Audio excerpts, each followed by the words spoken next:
Boa noite, pessoal. Vamos entrando. Tô aqui com um caderno, ó, cheio de perguntas que me fizeram. Essa live de hoje é uma live de perguntas e respostas. Eu vou responder algumas perguntas que me fizeram aí sobre a primeira aula, tá, gente, do nosso workshop, né? Nosso workshop de metodologias ativas 4.0, totalmente repaginado. Eu vou dar a informação atualizada aí de quantos comentários a gente recebeu. Mas, assim, tá sendo muito legal ver o feedback de todo mundo, a galera curtindo muito. E isso me deixa muito feliz mesmo, assim, porque meu objetivo, tendo desenhado esse método 4FE, foi realmente de facilitar o trabalho dos professores e de permitir que a gente tenha uma prática, né, que seja uma prática mais plena, uma prática mais satisfatória e o tão sonhado engajamento que a gente sonha, almeja em sala de aula, que é muito importante, né, gente? Chega daquela canseira de aluno desrespeitando em sala de aula, gritando, perguntando 10 mil vezes, né? Você acaba de responder para um o que é para fazer, vem o outro, o que é para fazer? Não dá, né, pra gente ficar dessa forma. Vamos melhorar. Então tá bom, gente. Então olha só. Eu selecionei 10 perguntas das que eu vi, das que eu recebi. Mas por aqui em algum lugar assim, tem uma interrogação. Vocês podem ir inserindo perguntas ao longo da live.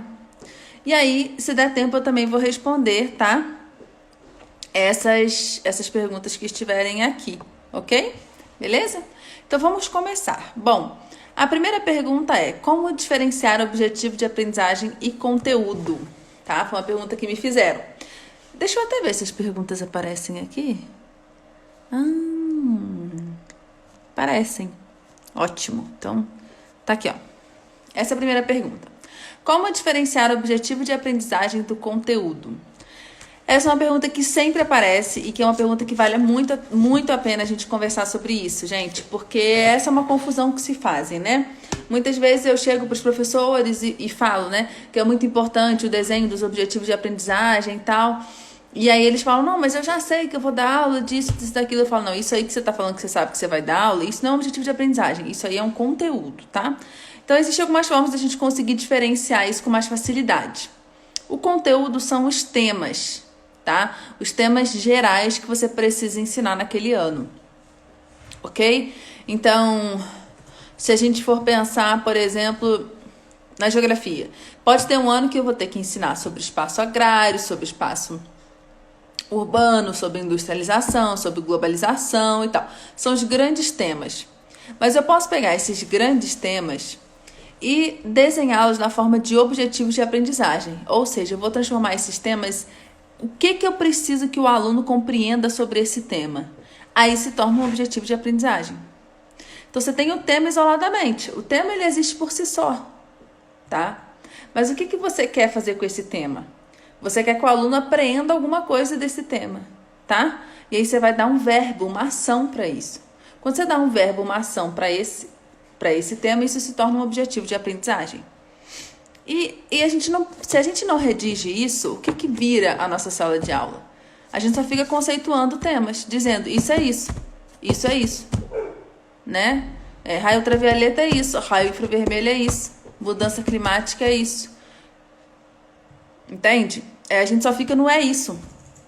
E aí a gente criou esse ensino, que é um ensino extremamente superficial, que só fica no nível do relembrar, e olhe lá, tá? Porque, na verdade, nem relembra facilmente. Às vezes relembra até o dia da prova e depois já não lembra de mais nada.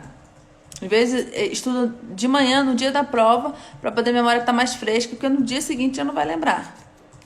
Então, mal é mal, fica no nível do relembrar, que é a base da taxonomia de Bloom. Tá, gente? Então, o que acontece? Você precisa saber o que você precisa que o aluno compreenda com aquele tema. Entende? É isso que você tem que redigir. Isso são os objetivos de aprendizagem. E eu vou fazer um spoiler aqui. Vou fazer um spoiler, porque quem tá aqui hoje nessa live merece um spoiler. tá? De uma imagem que vai aparecer no vídeo de amanhã, tá? Que é a nossa segunda aula. Então, olha só. Amanhã vocês vão aprender como redigir no objetivo de aprendizagem. Eu vou trazer essa imagem para vocês. Deixa eu fechar aqui, senão vocês vão ficar falando em cima. Vocês estão muito animados hoje, estou gostando de ver. A expressão de um objetivo de aprendizagem usualmente contém um verbo, que é uma ação, mais o objeto, que geralmente é um substantivo, tá? Então, normalmente o verbo se refere aos processos cognitivos desejados, ou seja, ao nível cognitivo que você quer que aquela criança, aquele jovem, aquele adulto obtenha daquele conteúdo, tá? E é por isso que a taxonomia de Bloom ela é uma boa referência, porque ela vai mostrando essa gradação do nível do lembrar ao nível do criar, né? O objeto normalmente descreve o conhecimento que espera-se que os estudantes adquiram ou construam. O conhecimento é o conteúdo, é o tema.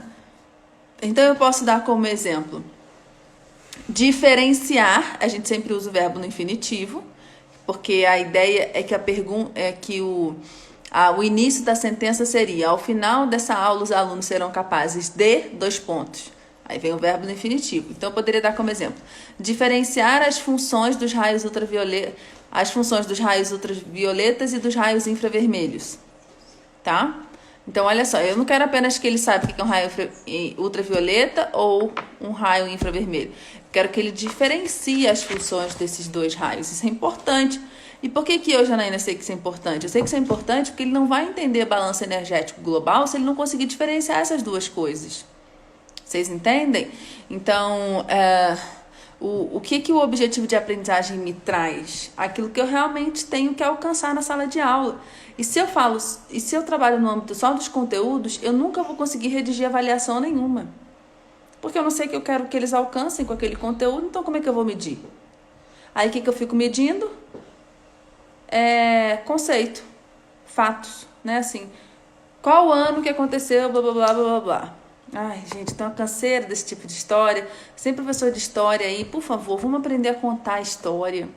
Não dá mais para saber qual foi o ano que assinou o Plano Marshall, né? Não, por favor, sabe? Até a gente, às vezes, consulta anos que aconteceram alguma coisa e tal. Então, assim, não é isso que realmente faz uma apreensão da história. Aprender história é emoção, é compreender o mundo que a gente vive, a realidade.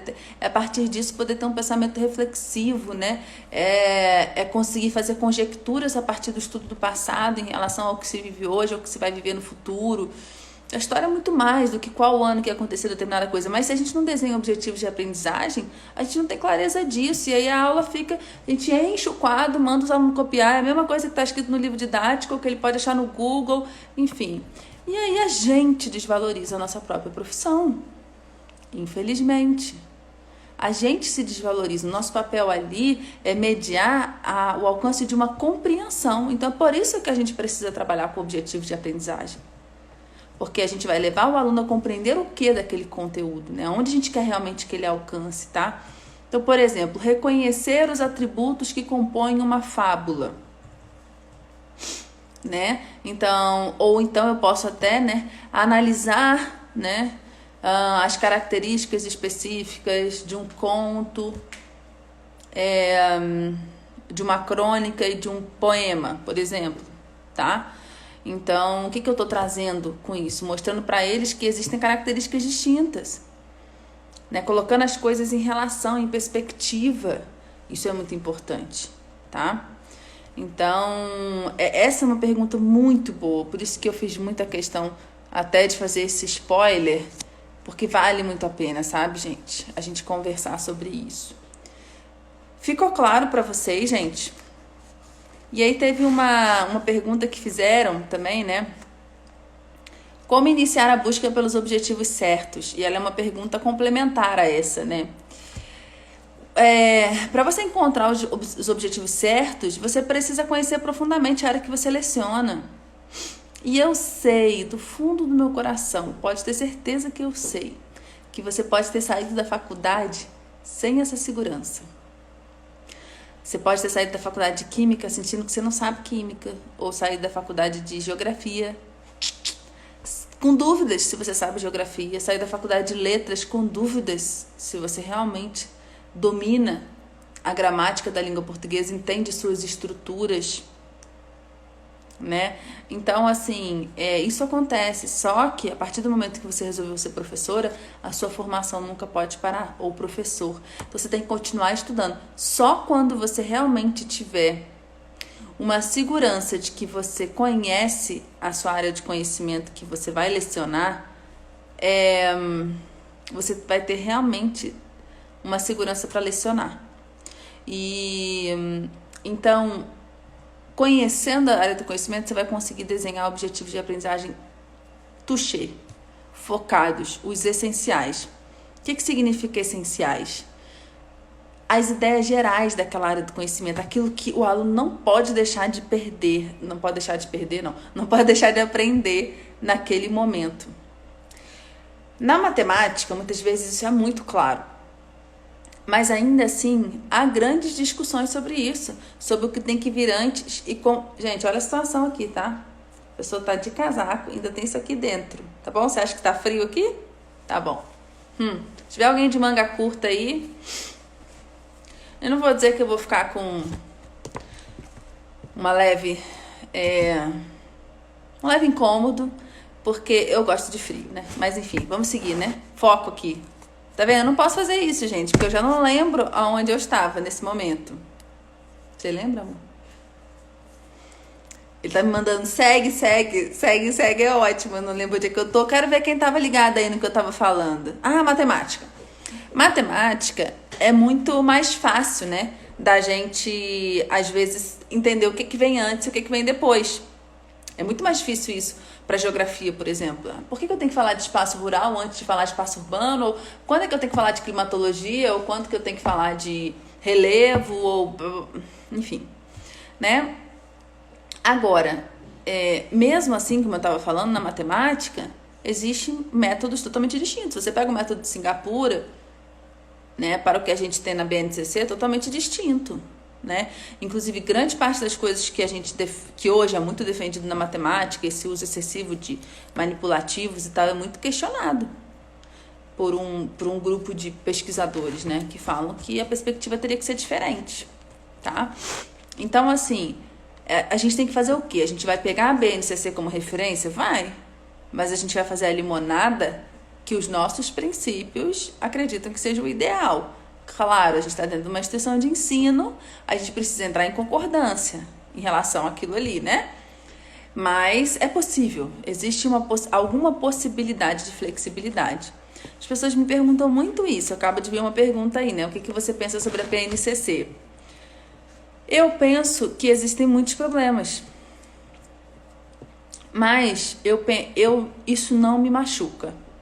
Porque o que eu faço dentro da minha sala, uma decisão com consciência, podendo justificar isso diante da coordenação, é o que me importa.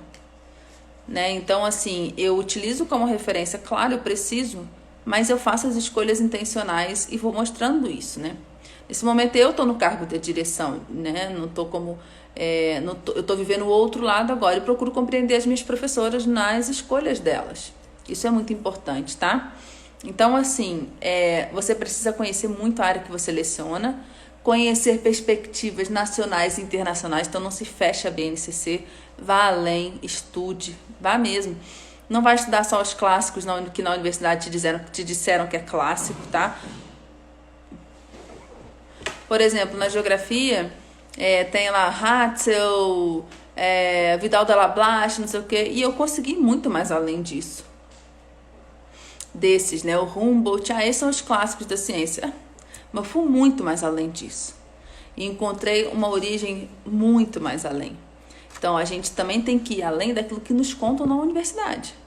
Tá? Nossos professores também são limitados na compreensão da área do conhecimento que a gente estuda. E hoje eu vejo com muita clareza isso. Inclusive, hoje eu vejo que eu aprendi coisas bem absurdas. Tá? Sendo assim, conhecendo bem, você vai ser capaz de entender quais são as ideias gerais da sua ciência, da área que você leciona.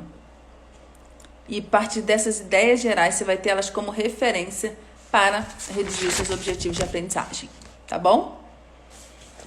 Gente, eu já falei aqui, olha, quem me acompanha já sabe. Se vocês ficarem fazendo perguntas aí, eu não vou conseguir responder. Eu tô com as perguntas que me fizeram no Stories, aí quem quiser fazer pergunta para eu ler depois, para ver se dá tempo, é aqui na interrogação, que tá por aqui, ó, tá? Uma interrogaçãozinha.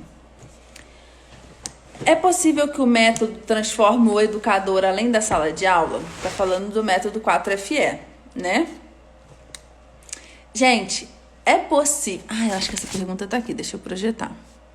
Gostei muito dessa pergunta.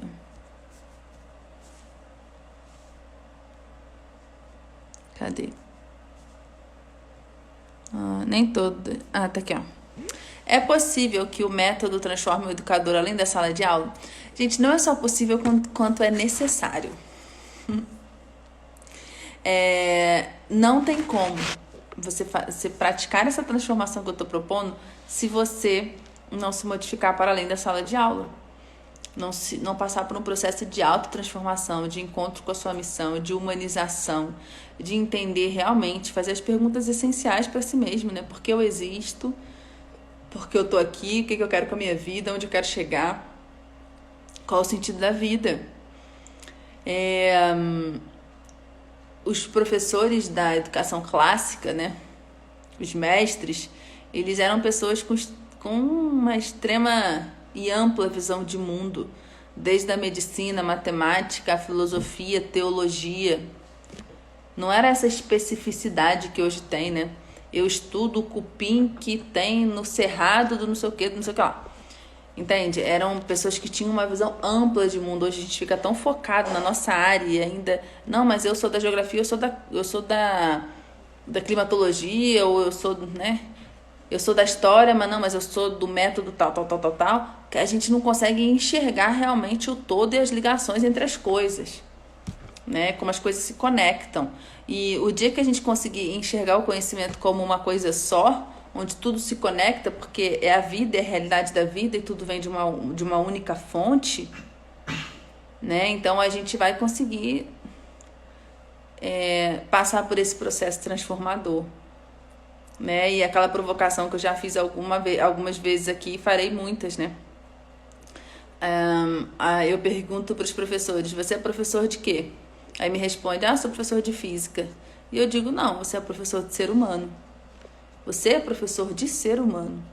E você está utilizando a física como um caminho para o desenvolvimento desse ser humano, né? Então, como é que a física ela pode ser uma ciência que auxilie nessa formação desse ser humano, tá? Para que ele possa agir de uma forma mais consciente na sociedade, na vida dele, de uma forma plena, tendo uma expansão, um encontro com algo maior que dê sentido à existência.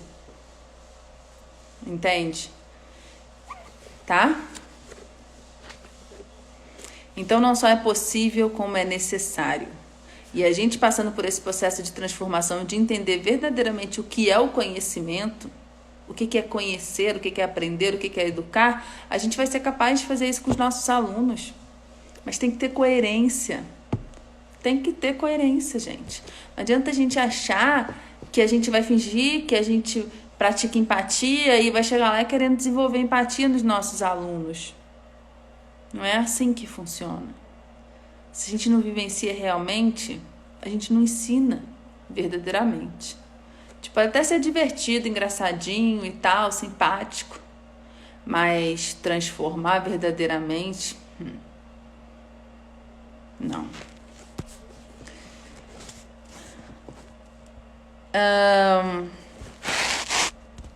Teve uma pergunta que me fizeram sobre como engajar alunos que não podem ter aula no sábado. Gente, é por conta de questão religiosa, né? Eu penso que a gente tem que respeitar. E que bom que a pessoa tem uma religião, tem uma busca espiritual. E se a religião dela não pode fazer nada no sábado, não pode fazer. Resolvido está, né? Eu não vejo porque a gente tem que tentar mudar isso, não. Eu não quero mudar a crença religiosa de ninguém, não. Pelo contrário, eu sou uma pessoa religiosa, recebi a religião dos meus pais. E pra mim é uma grande alegria. Então, acho que a pessoa ter uma religião e seguir com ela... Eu fico feliz pela pessoa. Não é a minha, mas... Não é a mesma religião que a minha, mas não me incomoda em nada. Esse método pode ser aplicado com crianças de 3 anos? Foi uma outra pergunta que apareceu, tá? Eu achei legal também a gente comentar isso, porque o que acontece? Muita gente da educação infantil me procura, né?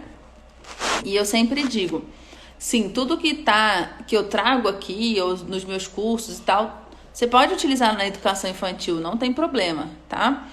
Agora, eu sempre faço uma ressalva de que na educação infantil a gente nem precisa necessariamente falar em objetivos de aprendizagem, tá, gente? Ainda mais até 3 anos, né? Assim, quando a gente está falando de ensino de criança de 3 anos, a gente está falando no desenvolvimento do imaginário.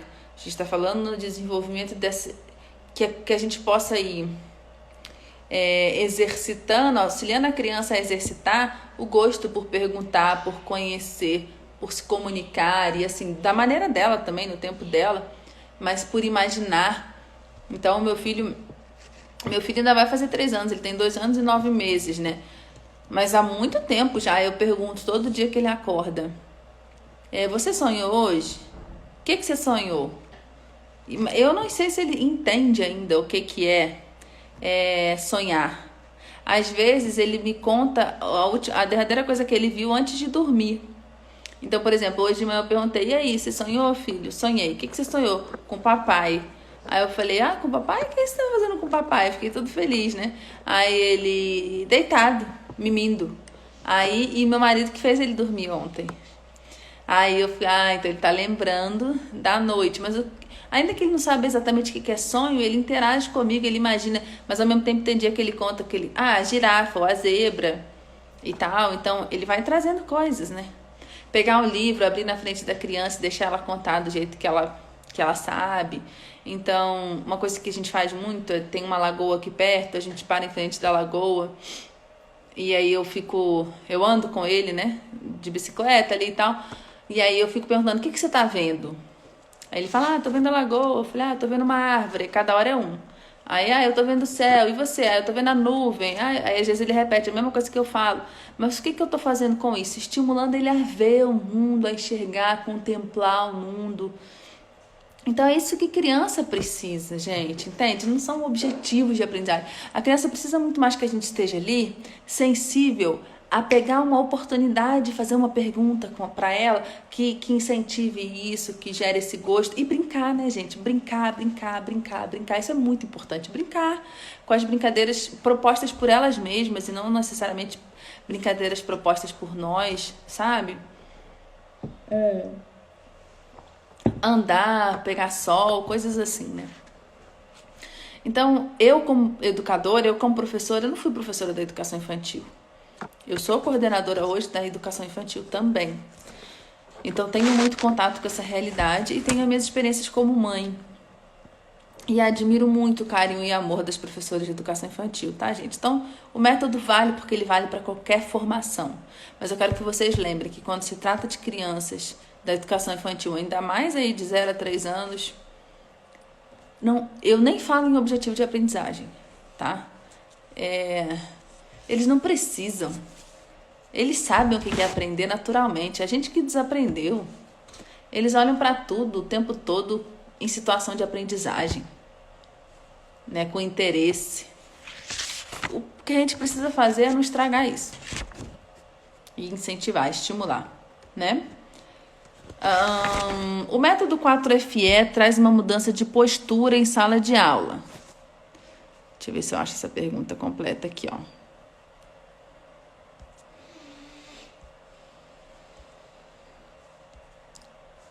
Vamos achar, porque eu queria projetar. Tá aqui, ó.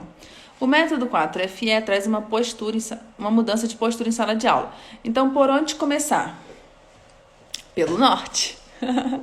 Eu já botei o caminho por onde que se começa, pelo norte. E se vocês forem lembrar aqui, olha,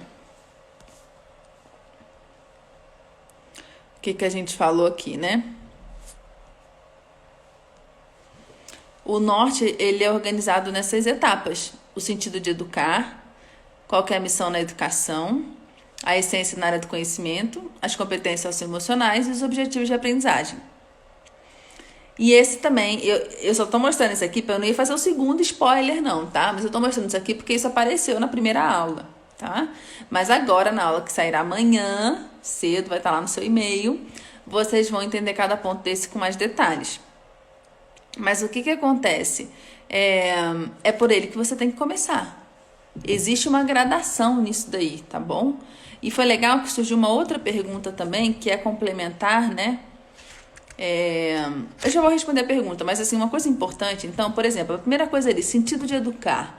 Então, comece estudando, né, sobre o que é formar um ser humano, né, o que compõe o ser humano. Isso no meu curso de aprendizagem ativa na prática, agora na segunda-feira vai lançar o modelo novo para todos os alunos. Eu estou vendo alguns alunos meus aí, né? A gente vai lançar a versão nova do curso, toda organizada no formato das 4 fronteiras, está ficando muito legal. E aí a gente tem um módulo, a gente já tinha esse módulo, mas que eu discutia sobre isso, sobre competências emocionais, mas agora está bem completo, para a gente pensar nisso, né? O que é formar um ser humano, né? E entendendo isso também, que você precisa começar se auto-formando, se autodesenvolvendo enquanto ser humano, nos seus propósitos de vida.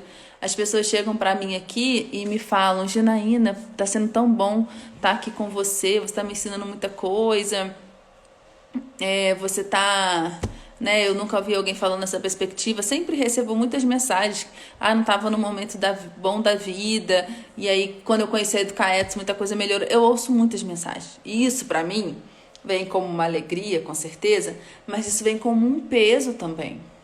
Vem como um peso por quê? Porque eu vejo a responsabilidade de eu ser aquilo que eu tô falando aqui. Deus me livre, né? Algum dia vocês me pegarem fazendo algo diferente do que eu tô falando, entendeu? Eu não quero que isso aconteça. Então, porque eu preciso ter essa coerência, eu tenho que batalhar pro meu autodesenvolvimento.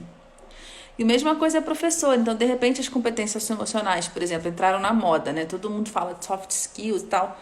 Eu mesma já falei muito disso, trabalhei em um projeto sobre isso e tal. Todo mundo fala disso, ok. O aluno tem que ter isso, o aluno tem que saber colaborar, o aluno tem que ter liderança, o aluno tem que... Todo mundo falando o que o aluno tem que ter. Um dia eu cheguei na universidade e falei: gente, as primeiras pessoas que têm que passar por esse processo que vocês querem construir nos alunos somos nós. Pronto. Né? Mas é isso, gente. Para ser real. Eu tinha muita resistência de entrar no digital, porque eu vejo que no digital tem muita coisa muito que eu não aprovo mesmo, assim, não faz sentido para mim. E eu quero ter uma vida que seja uma vida real. Que eu mostro para vocês, eu quero realmente ser. Isso é muito importante para mim. Então, às vezes eu fico vendo, gente, né, nesse momento de pandemia. Esses dias eu vi aí uma imagem de um menino que estava dormindo, uma live lotada de gente. Outro dia eu entrei numa live, assim, a pessoa fica fazendo exercício físico. E aí o cara fica dizendo que o exercício físico que ela tem que fazer, a mulher, né, toda caprichadinha lá. E aí 2.000 pessoas dentro da live assistindo aquilo, sabe? Então, assim, eu tinha muita resistência, sabe? Mas tô aqui e buscando isso, sabe? Buscando ser uma pessoa real mesmo naquilo que eu falo e aquilo que eu vivo. Então, eu acho que é uma coisa que vocês têm que buscar na vida de vocês também. E ser professor é uma ótima oportunidade de crescimento. Porque se a gente não cresce, não se desenvolve, a gente não vai transformar vidas verdadeiramente. É aquilo que eu falei, a gente pode ser até engraçadinho, legal, massa, mas transformar vidas realmente, ser aquele professor memorável que mudou a minha vida, isso aí tá raro. Isso tá raro, tá? Então, assim, a gente ter palavra, né? A gente chega para um aluno e fala que ele tem que saber colaborar, não dá pra gente chegar na sala dos professores e não colaborar com o nosso colega. Mas a gente perdeu muito disso, né, gente? Hoje vale tudo, pode tudo.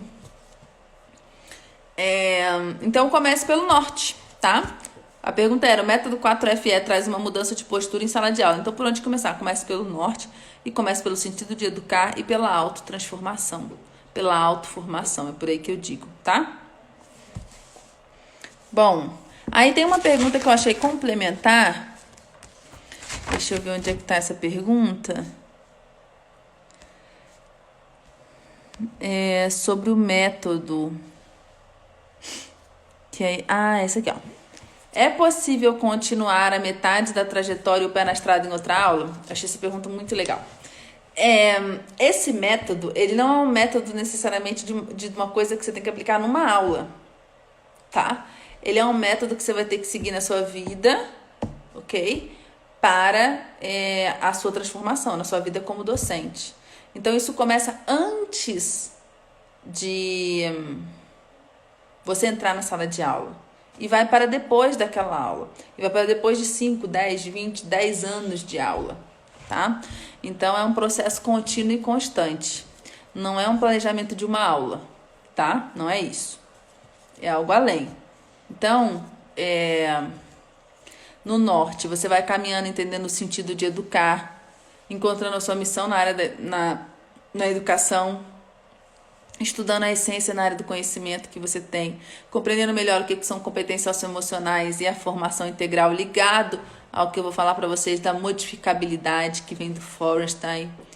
E, por exemplo, como redigir bons objetivos de aprendizagem. Isso é uma coisa que você vai estar sempre se desenvolvendo, tá? Então, não é uma coisa de uma aula. Achei essa pergunta muito boa por isso, para esclarecer isso. Eu estou muito curiosa em aprender as 4 fronteiras do engajamento e subitens deste. A gente já mostrou os subitens na primeira aula, mas nessa aula de amanhã a gente vai mostrar mais específico, né, do norte do ponto de partida, e na aula de sexta-feira da trajetória e do pé na estrada com GPS, ok? Essa é uma pergunta que eu achei muito legal também. E quando esse norte vem dos alunos, é viável aplicar essa metodologia? O que acontece, gente? Quando a gente fala assim, né, do aluno fazer escolhas, por exemplo, isso vem Eu tenho que te explicar uma coisa para vocês que eu acho que é muito importante. As pessoas me vêm falando de metodologias ativas, me vêm falando de colocar os alunos no centro do processo, parará. Mas eu não me afirmo e não me coloco dessa forma como uma pessoa socioconstrutivista, tá? Eu não acredito nisso. Então, o que eu posso dizer para vocês? E isso, acho que é muito legal estar falando isso de uma forma mais clara, porque eu não tinha falado até então não por nada, porque eu não tinha visto muito sentido nisso, mas eu acho importante. Então, o que acontece? Eu quero deixar bem claro para vocês. O socioconstrutivismo tem muita coisa boa, tá? Mas ele não me atende por completo, não na minha visão da educação. Por que ele não me atende por completo? Porque eu não acredito numa educação que só acontece mão na massa. Que tudo é mão na massa, tudo é experiência, tudo é trabalho em grupo, tudo é... E eu acho que eu até posso ter passado essa imagem em algum momento, tá? Mas eu não acredito nesse tipo de educação. Eu acredito que a mão na massa é muito importante. E nesse sentido, o que eu tiro do socioconstrutivismo? Aquilo que veio de bom no sentido das experiências. Mas eu acredito que nem tudo que a gente está ensinando precisa chegar no nível do criar, do produzir algo. E eu sou uma defensora da aula expositiva. Eu sou uma defensora de uma boa aula expositiva. Não acho que a gente vai tendo aí desde o século XIX. Vão estudar as escolas socráticas, vão mais além, tá? 1000 anos para trás, 2000 anos, que estava melhor do que o século XIX, não é disso que eu estou falando, não. Aulas expositivas que os alunos estejam com escuta ativa, que os alunos estejam interessados, engajados. Uma aula expositiva em que você traga os conteúdos com o seu complemento, com a sua adição, com a sua cara, com a sua autenticidade, com o seu golinho, né, dentro do copinho de água. Porque se for para você trazer igual tá no livro didático, copiar no quadro, escrever, que é o que tem sido feito em muitos lugares, aí, meu filho, não, por favor, aí vamos só botar a mão na massa mesmo, que é menos pior, tá? Então, assim, a aula expositiva é muito importante, porque você tem alguma coisa para agregar. Você tem, eu tenho. Mas você precisa ter realmente. Para a aula expositiva ter o valor que ela tem que ter. E para ficarem parando né, para pararem de ficar aí tornando ela um monstro, como se a culpa fosse dela. Coitada.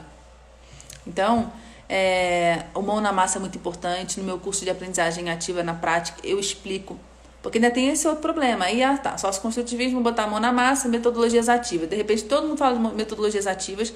Os professores vêm sendo pressionados a usar metodologias ativas. Vão lá, fazem curso de metodologia, isso, aquilo, chega na sala de aula, ou não funciona, o aluno acha que você não deu aula, ou até fica divertido, mas você sai de lá e, meu Deus, parece que eu não ensinei nada. Não é isso. Então, por isso que lá no curso, eu ensino com detalhe como é que você pode aplicar um trabalho em grupo, uma tarefa prática, preparar os alunos para isso, como é que você organiza, divide por funções, ordens, regras, rotinas, como é que você redige uma boa tarefa, né? E depois como é que você avalia. Quem é meu aluno aí sabe. Então, eu me dedico muito tempo a isso. Para quê? Para que esse momento do mão na massa seja um momento produtivo.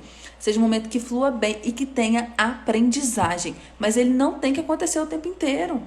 Não tem. Então, eu falei isso tudo, né? Porque hoje tem muito esse discurso dos alunos fazerem escolhas e tal, parará. E eu acredito que isso é bom para fazer um gancho, para você trazer eles para perto de você. Mas não são eles que vão definir o que você vai ensinar. Ora bola, você que é o professor, você que é a professora, você que tem o domínio da sala de aula. Você que sabe aonde quer que eles cheguem. Afinal, você é o especialista. Você é que domina a área de conhecimento que você ensina, não é o aluno. Então, quando você fala para o aluno fazer uma escolha do que ele quer aprender ali naquele momento, aquilo ali não é um norte. Aquilo, na verdade, é o ponto de partida.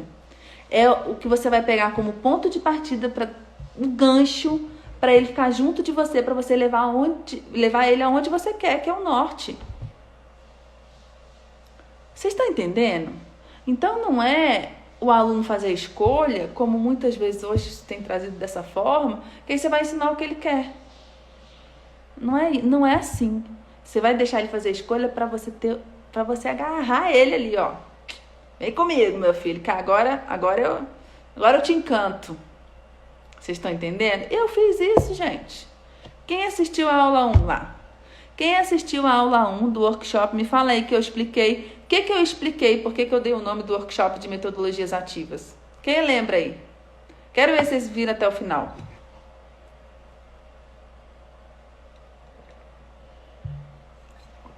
Gente, eu sei, tem muita gente pedindo aí para entrar no curso. E já tenho recebido isso há mais de mês, mas assim, tô pensando, tá, gente? Calma, vamos com calma. Que eu expliquei lá? Por que eu chamei o workshop de metodologias ativas? Para atrair a gente. Gancho. Vocês têm que aprender, faça como eu faço. Eu não gosto daquele ditado, não faço o que eu faço. Como é? Faço o que eu digo, mas não faço o que eu digo, não faço o que eu faço. Deus me livre ser um ser humano desse. Não foi isso que eu aprendi do meu pai e da minha mãe, não? Eu mostrei para vocês como é que se faz. Então, o primeiro workshop eu chamei de aprendizagem ativa, que é o nome do curso, né? E aí o pessoal achava que era o workshop para poder aprender a aprender. E todo mundo me pedindo. Janaína, metodologias ativas, eu já tava dormindo. Ai, meu Deus, Moisés, esse povo só quer saber de metodologia ativa. Quer saber? É o que eles querem saber? Vou chamar de metodologia ativa. E chamei, só que vocês chegam lá dentro, a metodologia ativa é o grãozinho de areia no deserto. Porque ela não muda nada não, gente. Quem muda são vocês. Vocês, bem formados, bem estruturados, vocês podem dar aula, gente. Uma aula expositiva, só expositiva. Ou fazer um peer instruction ou um PBL, que o trem vai ser estrondoso, eu tenho certeza que vai. Eu tenho certeza que vai. Entende? Agora, a gente não pode querer atalho. A gente tem que fazer um mergulho para realmente entender e conhecer aquilo que a gente ensina. Conhecer as ideias gerais. Se você ensina direito penal, vá na origem. Quando começou o direito penal, como é que era o direito penal, sei lá, em Roma, não sei aonde, no mundo árabe. Vá em busca. É isso que você tem que fazer. Agora, metodologia ativa, minha turma não está engajada, né? Então, vamos pegar um atalho aqui, vamos fazer não sei o quê. Não, a culpa é da aula expositiva, é o cuspigis. Não. E isso não me convence. Isso não me convence. Mas eu já apliquei algumas metodologias ativas muito legais. Mas como é que eu apliquei? com uma intencionalidade clara, sabendo por que eu estava aplicando, aonde eu queria chegar e o porquê. Vocês estão entendendo? Então, assim, nós somos adultos. A nossa profissão é a que forma todas as profissões. A gente não pode dar aula, gente, depois de buscar no Google os conceitos. Então eu vou dar aula disso. Eu não estou falando que vocês fazem isso, mas já vi fazer e eu vou falar, eu também já fiz, com alguns conteúdos que me mandaram ensinar, que eu não era especialista, e eu estava precisando de carga horária e eu aceitei a disciplina. E eu também não vou julgar se você faz isso, sabe? Porque você tem família para cuidar. Então eu não vou julgar, tá? Eu mesma fiz. Mas a gente tem que ter os nossos princípios e os nossos valores em primeiro lugar. E eu tenho que me lembrar sempre disso também, comigo. Vocês me desculpem a honestidade, hein, gente? Mas, assim, eu tenho tido muito essa necessidade dentro de mim de falar aquilo que eu realmente penso, sinto, né? Por qual livro começou a ler Aristóteles? Eu comecei pelo De Anima, tá? A Alma, esse foi o primeiro. Depois da Alma, eu fui para o Ética Nicômaco, e hoje eu tô lendo o Organon. Metafísica, e hoje estou lendo o Organon.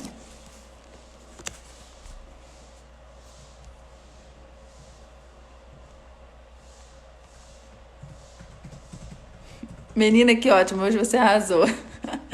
Ai, grata, Kathleen.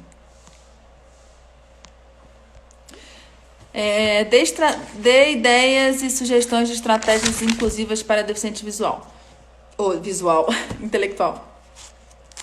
A forma como eu organizo o método 4FE, como você sabe exatamente qual é o ponto de partida dos seus alunos, você vai saber onde cada aluno seu está, em qual nível eles estão. Então, a partir disso, você consegue fazer uma diferenciação da sua prática dentro de sala de aula para fazer todos se desenvolverem. Tá? Isso, por exemplo, é um outro ponto legal que o socioconstrutivismo traz, tá? Em muitas perspectivas, que é de você trabalhar com centros de aprendizagem. O problema é que as pessoas querem o tempo todo tudo ser com centro de aprendizagem. Mas os centros de aprendizagem são uma perspectiva legal, tá? Dá para fazer uma coisa bem legal com eles. Principalmente quando você tem alunos, por exemplo, dentro de uma sala que são alfabetizados e outros que são simbólicos ainda, não sabem, né? Pré-silábicos, né? Vamos falar assim. Não sabem ainda escrever nada, então isso vai ficando muito complicado. Ou você tem alunos que já sabem fazer divisão ou fração e tem alunos que estão com dificuldade com soma, tá? Então, quando você tem alunos com deficiência, alguma deficiência intelectual, isso acontece. Se você mapeia bem a sua turma, você passa a entender exatamente o que eles sabem e o que eles não sabem em relação àquilo que você precisa ensinar, e existem técnicas para isso, você vai conseguir fazer essa inclusão. E ainda que a criança não tenha uma deficiência intelectual, mas ela esteja traumada, ou ela seja uma criança mais tímida, ou porque é o primeiro ano dela na escola, enfim, seja qual for o motivo, tá? Você vai conseguir fazer essa inclusão com mais facilidade. Então, o ponto de partida, essa segunda etapa, ela é fundamental para isso, para que haja a inclusão de qualquer criança, de qualquer necessidade, tá?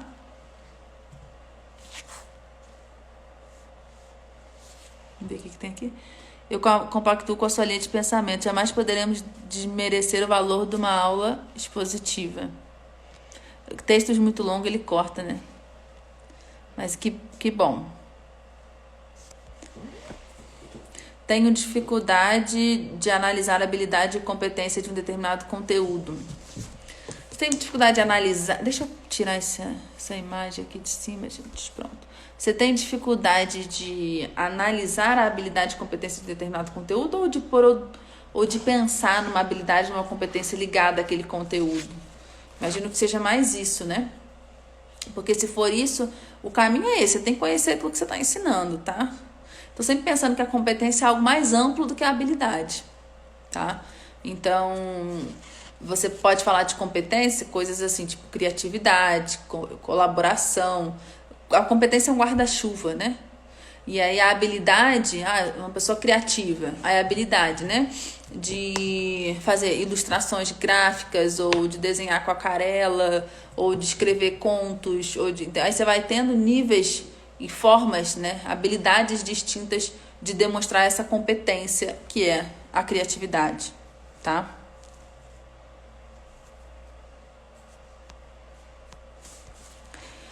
Quais livros que você indica sobre metodologias ativas? Um livro que eu indico muito é o Preparando Professores para o Mundo em Transformação. Mas eu faço adendos para vocês lerem filtrando, tá? É uma boa referência, a Linda Darling Hammond, ela traz muita coisa legal, vai dar uma visão muito boa para vocês, mas leiam fazendo sempre uma filtragem do tipo de educação que vocês querem prover. Mas no mais, eu não vou ficar indicando o livro que fala, por exemplo, tem um livro de metodologias ativas que muita gente conhece, já fala, vai citando um monte de metodologia. Uma página. Ah, é assim, o passo a passo, blá, blá, blá, né? Eu tenho muita dificuldade com isso, que aí você vai pegar aquele passo a passo lá, vai aplicar em sala de aula, mas isso faz realmente sentido? Como é que, né? Não é muito simples para mim. Eu tenho um módulo, que ele vai ficar maior agora, nessa renovação do curso, que é o de ferramentas, né? E aí eu tenho algumas animações para explicar algumas metodologias, que são metodologias que eu considero mais gerais para você utilizar em qualquer disciplina, em qualquer sala. Por exemplo, o painel integrado, eu explico com muitos detalhes, enfim. Até como aplicar um bom estudo independente. Então, eu tenho um pouco de medo disso daqui, quando faça isso, isso e isso. Meia página, pronto. Eu acho que você tem que ter cuidado. Então eu tenho dificuldade, né, de recomendar. Várias pessoas me pedem, e não é porque eu não considero o trabalho que as pessoas fizeram, é porque eu tenho medo de suscitar e de fomentar essa ideia de que você vai estudar metodologia e tudo vai se resolver. A metodologia, gente, ela é uma pequena parte de algo muito maior. Você, como você dá aula, como você vê os seus alunos, como você faz perguntas em sala de aula, como você estimula a presença de perguntas em sala de aula. É isso que faz a diferença. Sabe, eu tenho uma aula inteira no curso só dedicada de como fazer pergunta, porque não é uma coisa trivial, entende? Mas tem várias postagens minhas gratuitas aí sobre perguntas já. Vocês têm que estudar o Instagram, gente, quem tá chegando agora, entendeu? Parar e vai fazendo e vendo os posts, tá? Tem uma pergunta que me fizeram que eu não tô achando aqui, que é como usar o método 4FE no online, tá, gente? Eu não tô achando aqui para projetar, mas teve essa pergunta. Então, é super possível também, tá, gente? O que acontece? Eu, nesse momento, Aristóteles foi alma. Eu, nesse momento, gente, eu não tô assim... Eu pensei nisso, sabe? Será que eu corro e faço um mini curso sobre aula online e tal? Eu pensei nisso, mas, gente, eu acho que no final das contas ficaria muito repetitivo. Porque as ideias gerais de como ensinar uma pessoa, elas são as mesmas. E aí, o que vocês precisam de diferente são as ferramentas, tá? As ferramentas é que mudam, mas a ideia geral, ela é muito similar. Então, nesse sentido, ferramenta por ferramenta, eu já estou divulgando um monte de coisa gratuita aí. Vocês vão poder ver isso, tá? Mas a lógica é a mesma. Vocês têm que vocês têm que saber o que vocês querem com essas aulas. E agora, mais do que nunca, vocês têm que focar no essencial, porque não dá para ensinar tudo. Então, vocês têm que ver na área do conhecimento que vocês lecionam o que é realmente o essencial. Vocês vão espremer agora a laranja. Vai sair lá aquelas 2 gotinhas que vai dar tempo de ensinar, porque não dá para ensinar mais do que isso no virtual, não, gente. Se você está no ensino superior, ainda dá mais, tá? Agora, na educação básica, no Fundamental 1, ixi, meu filho. A gente está ensinando assim o que der e não tá brinquedo, não, tá? Não tá fácil. Agora, Fundamental 2 já tá um pouco melhor, mas ainda assim, tela de computador cansa. As crianças, elas não estão acostumadas a estudar no ambiente, né, dessa forma. Os professores não estão acostumados a dar aula dessa forma. Então, tá sendo muito legal por isso. Até a Fundação Lema me fez uma entrevista esses dias, vai sair a entrevista, depois eu vou divulgar para vocês. E eu falei justamente isso. O que você vê desse momento? Eu vejo essa grande oportunidade da gente focar no essencial. Que é uma coisa que todo professor deveria fazer sempre, mas a gente entra no modo remoto. Modo remoto? É assim que fala? Não é assim, gente. Piloto automático. No piloto automático. Modo remoto. Tudo bem. Gente, sou uma mãe de 2 meninos pequenos, tá? Então é assim mesmo. A cabeça às vezes... Mas a gente anda no piloto automático e não consegue realmente parar e pensar, né? Então, a gente tem que... Essa é uma oportunidade que a gente está tendo de enxergar esse essencial, né? Ok? Então, vale, super vale, tá? E outra, a gente também não vai ficar nesse modelo para sempre. Então, se Deus quiser não, né? Tem que continuar estudando, tá? E assim, eu sei que existe muita pressão que a gente passa sempre, tá? Ah, essa que era a pergunta, tá, gente? Aqui, ó. Vou só falar uma coisa sobre isso. Então, se você quer trabalhar, por exemplo, fazer trabalho em grupo e você tá tendo aula online, síncrona, você tem que criar outras salas. Eu até respondi uma pergunta no Stories falando isso, tá? Aí você pode combinar um horário que você vai receber só 5 alunos ou só 4 alunos para você poder fazer um trabalho em grupo. Se você tiver professor assistente, a professora assistente fica na sala maior e você vai para a sala com menos alunos. Gente, tudo se cria, tá? É muito possível e utiliza o Kahoot ou o Pool Everywhere em sala de aula se já for do Fundamental 2 em diante.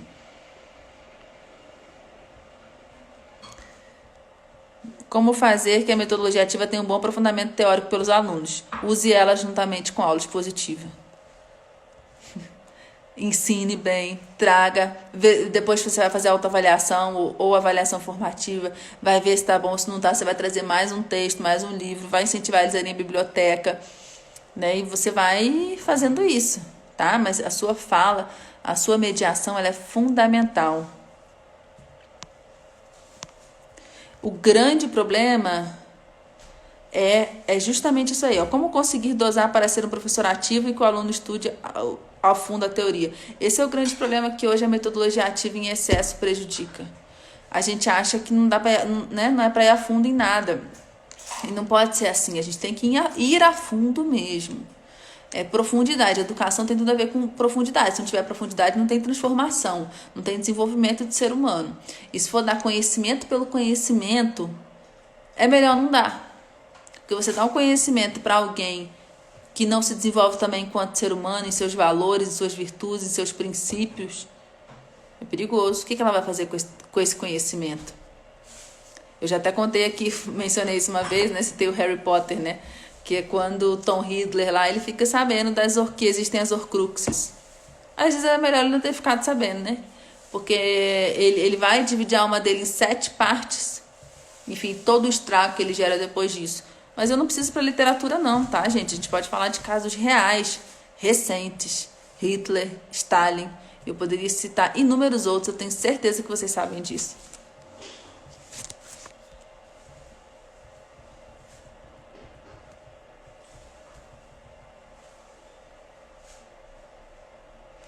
Tem outras perguntas aqui também de ensino remoto. E assim, gente, eu sei que rola, né? Sempre uma pressão muito grande para inovar, para usar a metodologia ativa, tanto pela direção, muitas vezes pelos colegas, pela mídia como um todo, né? E você vai usar, só que você vai usar com consciência. Precisa, sim, mudar a forma como vinha sendo ensinado? Precisa, eu tenho certeza que precisa. Agora, o mudar não necessariamente significa a gente querer inventar a roda, trazer uma coisa totalmente nova e, de repente, ter um ensino que é só baseado em experiência e mão na massa. O que a gente também tem que fazer é recorrer a como o ensino já foi no passado e foi muito produtivo, tá? E se desenvolveu de uma forma muito boa e produziu coisas de tão boas e de tão profundas que são milenares. Estamos aqui falando de Aristóteles. Quero ver um livro da atualidade que vai durar um tempo que o livro de Aristóteles está durando. Então, assim, por quê? Porque é algo profundo. É pelas obras que vos conhecerei, pelas suas obras vos conhecerei. Então, quando a gente vê uma obra deixada que perpassa milênio, a gente já começa a entender mais ou menos como é que a pessoa era. Só que se a gente não vive uma vida realmente coerente, sendo aquilo que a gente acredita, a gente vai deixando obras de areia. Elas vão se desfazer, tá?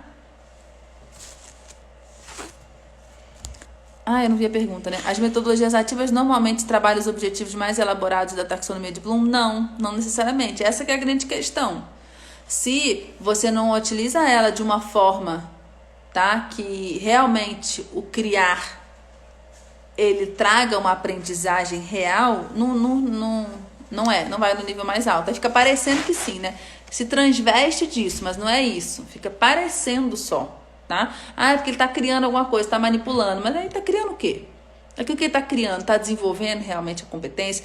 Tá realmente ligado ao conteúdo? Tá fazendo ele realmente aprofundar o entendimento do conteúdo que ele tem? Porque não é só ficar botando a mão na massa, não. Senão você bota uma atividade qualquer lá, um joguinho e pronto, aí metodologia ativa. Não.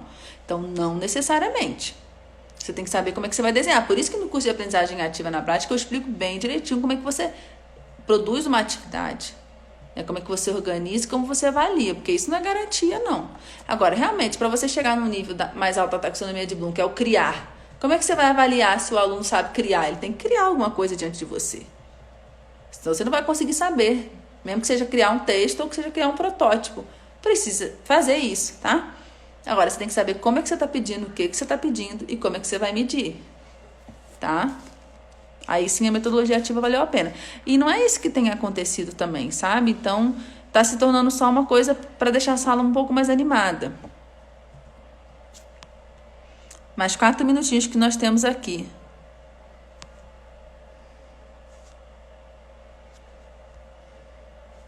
Teve algumas perguntas que eu não projetei, mas eu já respondi.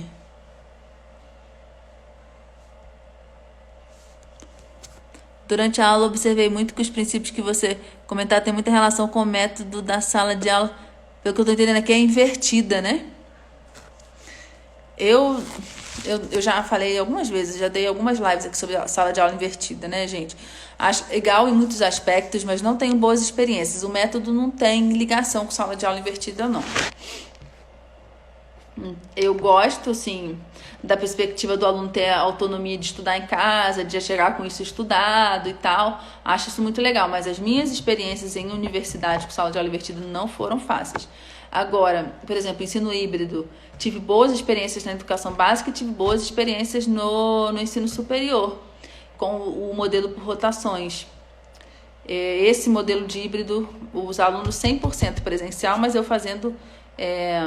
eu quero dizer o seguinte, não era uma disciplina que era 20% online e 80% presencial, não era isso, tá? Porque eu também trabalhei nesse tipo de disciplina, que aí eles tinham a metodologia da sala de aula invertida, aí essas também não funcionaram bem. Agora, o ensino híbrido em sala, com estação por rotação, já funcionou bem legal. Tanto no ensino básico quanto no ensino superior é um método que eu acho legal. Mas também não dá pra ficar só nele, não. Tem que trazer conteúdo, eu acredito nisso, tá? No estudo das línguas, as regras gramaticais são muito cobradas. Como traçar objetivos com elas? O Instagram já está quase me mandando embora. As regras, elas são muito importantes, né? Mas você tem que entender qual que é a importância da regra. O que a regra traz, de fato, né? Qual que é o sentido daquela regra? O que é aquela regra? Porque regras e leis, em geral, elas são a essência de uma determinada área. Aquela regra tem um sentido com certeza. Então, alcança esse sentido que essa regra tem e é isso que você tem que ensinar. O seu objetivo vai estar ligado a isso, a esse sentido dessa regra, tá? Então, foca nisso. E as regras gramaticais, elas precisam ser conhecidas também. Isso é uma outra coisa que a gente precisa ter muito cuidado, né?